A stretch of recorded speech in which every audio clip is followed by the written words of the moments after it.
অযোধ্যায় বাবরি মসজিদ ধ্বংসের ৩৩ বছর পর ভারতের মুর্শিদাবাদ জেলার বেলডাঙ্গায় বাবরি মসজিদের আদলে মসজিদ হতে যাচ্ছে। এই অঞ্চলের বিধায়ক হুমায়ুন কবির এই মসজিদটি তৈরি করছেন। এই ঘটনা পশ্চিমবঙ্গ রাজ্যের রাজনৈতিক ও সামাজিক প্রেক্ষাপটে নতুন ধরনের বিতর্ক ও উত্তেজনার কেন্দ্রবিন্দুতে পরিণত হয়েছে। এই ঘটনাকে কেন্দ্র করে যাতে কোনোভাবেই সাম্প্রদায়িক উত্তেজনা না ছড়ায় এজন্য পশ্চিমবঙ্গ সরকারকে নির্দেশ দিয়েছে কলকাতা হাইকোর্ট। আফসানা নীলার রিপোর্ট। সানবিট সব দিবে সামাল। সানবিট ম্যাজিক প্রেস ডিশওয়াশিং এর মাথা ঘোরানো সলিউশন।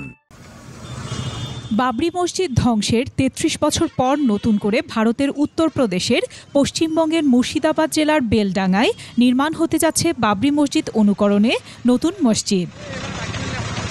১৯৯২ সালের ৬ ডিসেম্বর ভেঙে ফেলা হয়েছিল অযোধ্যার বাবরি মসজিদ। সুপ্রিম কোর্টের রায়ের পর সেখানে রাম মন্দির নির্মাণ করা হয়েছে। এ ঘটনায় কলকাতা হাইকোর্টে মামলাও হয়। এ নিয়ে মুর্শিদাবাদেই ছড়িয়ে পড়েছিল সাম্প্রদায়িক সহিংসতা।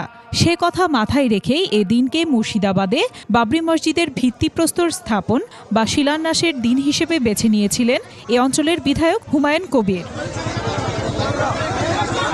দলের ভ্রুকুটি উপেক্ষা করে বাবরি মসজিদের ভিত্তিপ্রস্তর স্থাপনের সিদ্ধান্ত নেন তিনি। তার এই কর্মসূচিকে কেন্দ্র করে বেশ কয়েকদিন ধরেই উত্তপ্ত ছিল রাজ্য রাজনীতি। একদিকে বিজেপি এবং কংগ্রেস যেমন তাকে কটাক্ষ করতে ছাড়েনি, তেমনি তার নিজের দল তৃণমূল কংগ্রেসও সম্প্রতি হুমায়ুনকে বহিষ্কার করে। তার বিরুদ্ধে তৃণমূলের তরফে ধর্মীয় বিভাজনের অভিযোগ তোলা হয়েছিল। বিজেপির সঙ্গে তার যোগ রয়েছে বলেও অভিযোগ আসে।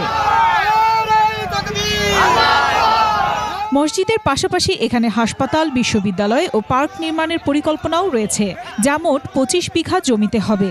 তৃণমূল কংগ্রেসের বহিষ্কৃত বিধায়ক হুমায়ুন কবির এ অনুষ্ঠান শেষ করেন এবং জানিয়েছেন এটি রাজ্য সরকারের অর্থায়নে নয়, বরং মুসলিম সম্প্রদায়ের আর্থিক সহযোগিতায় নির্মিত হবে।